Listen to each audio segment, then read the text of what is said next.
As part of her normal routine, 27-year-old Catherine Bryant packs up her apron, locks her front door, and heads to work. Catherine is like 1 out of 10 Americans who works in the restaurant industry. She is a waitress in Washington, D.C., and represents the 70% of tip workers who are women. The federal minimum wage for tip workers is $2.13 an hour. But working in D.C. means that Catherine makes $2.30 an hour, not including tips. But with such volatility in pay and living in an expensive city, she says it's hard to plan for the future. And if your wage can vary from $9 an hour to $15 to $20 an hour during holiday season or, something like that, it's very difficult. It's really hard to predict and forecast. What's also hard to forecast is the future of the Harkin-Miller bill on Capitol Hill. The bill will increase the required cash wage for tip workers in annual 85-cent increases until it reaches 70% of the regular wage, which means that tip workers can earn up to $7 an hour. On March 12th, the Senate Committee on Health, Education, Labor, and Pensions called Labor Secretary Thomas Perez to testify about the effects of the bill on labor markets. Those on the right, like South Carolina Republican Senator Tim Scott, challenged him on the idea that raising the minimum wage would not be a major hit to the job market. Why aren't we spending more time talking about creating jobs when in fact we know statistically, without question, that raising the minimum wage, when you have 10.5 million Americans unemployed, when the teenage unemployment rate for black teenagers is 38%, to eliminate nearly, on the high side, 900,000 jobs in this environment seems to me to be inconsistent with the reality that we're trying to create. The average age of a minimum wage worker, again, is 35. It's not all teenagers out there. It's people like the woman I met from Oakland who said, I'm supporting my 2 children on a minimum wage job. And in fact, a quarter of minimum wage workers are heading households and supporting families. The average minimum wage worker earns half of his or her family's total income. If somebody's making $25,000, so they are just above the poverty line, with all due respect, I would hardly call that a middle-class existence. The loss of jobs is the main talking point of the restaurant lobby fighting the bill. The Real News reached out to the largest restaurant lobbying firm, the National Restaurants Association, and received this statement from their representative. During the economic recovery, restaurants have continued to provide opportunity to young Americans stepping into the workforce, displaced workers finding their footing, and a pathway to success for those that choose to stay within our industry.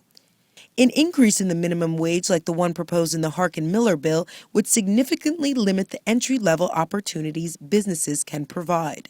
But D.C. restaurant owner Andy Shalal says the impact is more positive than negative. When we first opened Busboys and Poets, we thought that's really too low. We wanted to increase the minimum wage, so we became very outspoken about the issue of raising the minimum wage. So we raised it $10.25 an hour.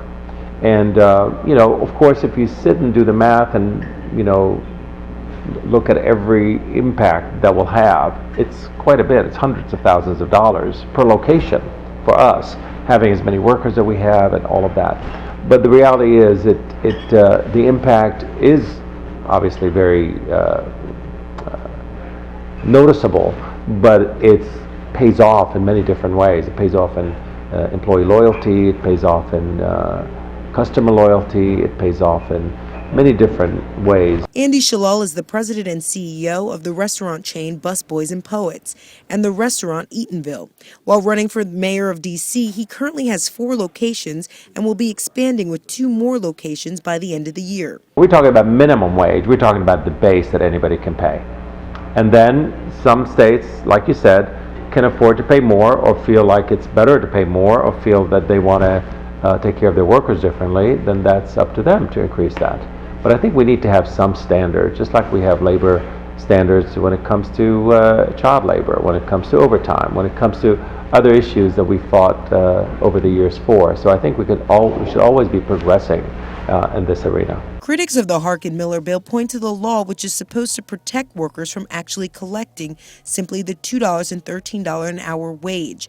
Employers are supposed to pay up to the federal minimum wage if servers don't make enough in tips. But although the labor law exists, Catherine says that in her 6 years waitressing, restaurants find a way to get around paying the minimum wage. Some restaurants, I've had to tip out the hostess, the bartender, the bar back, the busser, and it gets very complicated. There's no set system, which means that your employer could say, oh, well, we had to take this out for, they can make up reasons, to be honest. There's really not a consistent system. So if you do approach your employer, they can always fudge the numbers. There's always like a way to ease your way out of it. It happens, it's very common.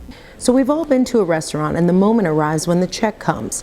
A new survey has found that the majority of Americans are paying less than 20% on their bills. That means that tip workers at the end of the day are taking home less pay. So the real question this year is not to legislators, will you raise the minimum wage? It's, will you leave the women out, as you've done for the last 2 decades? For the last 2 decades, Congress has excluded tip workers from receiving any wage increases. Back in 1996, they were headed up by Herman Cain, who later ran for president, or tried to run for president, on the Republican ticket. And under his leadership, as we call it, the other NRA struck a deal with Congress, saying that they wouldn't oppose a modest increase in the overall minimum wage as long as the minimum wage for tipped workers stayed frozen forever at $2.13 an hour. So until Herman Cain, the tipped wage always rose when the minimum wage rose. And after 96, it never rose again. And so that's why in 43 states in the United States, you have wages for tipped workers that range between $2 and $5 an hour. Now, the other NRA likes to say, well, that's okay. It's okay that the wages are between $2 and $5 an hour because these are waiters, they work at fancy restaurants, they take home $15 or $18 an hour with tips, when in fact 70% of tipped workers in America are women. Their median wage, according to government data, is just about $8 an hour, including tips. They suffer from 3 times the poverty rate of the rest of the U.S. workforce. Those in favor of the minimum wage hike, like Massachusetts Democratic Senator Elizabeth Warren, point out that workers relying on government programs are actually corporate subsidies by U.S. taxpayers.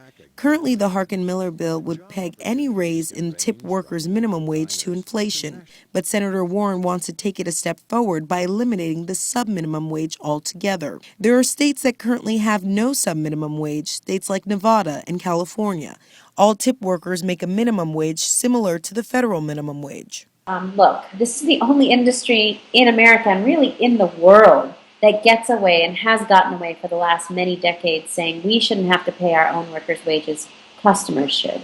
And so it's a huge step forward for the Senate and the House to actually say no, tipped workers need a raise, they need to go up as the minimum wage increases.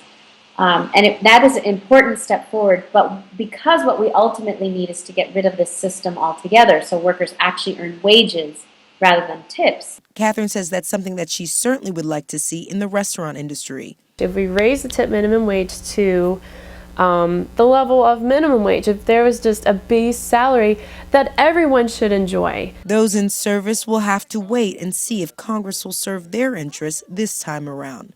For the Real News Network, Jessica Devereaux, Washington.